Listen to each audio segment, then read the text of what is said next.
बाळासाहेबांनी मागितली माफी?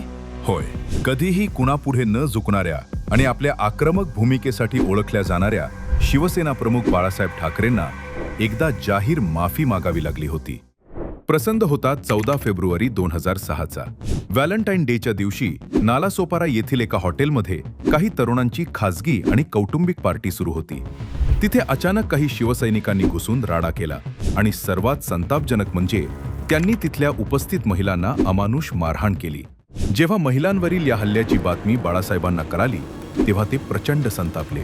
त्यांनी तातडीने सामनामधून एक पत्रक काढले, या भ्याड कृत्याचा कडक शब्दात निषेध केला आणि स्वतः महाराष्ट्राची जाहीर माफी मागितली की ज्यांनी हे नीच कृत्य केले त्यांना शिवसैनिक म्हणून घेण्याची मला लाज वाटते.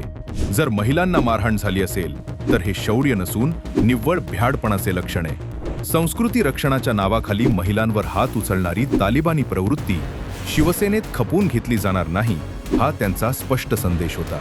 बाळासाहेबांची ही भूमिका तुम्हाला कशी वाटते कमेंट करून सांगा आणि बाळासाहेब आर्मीला फॉलो करा.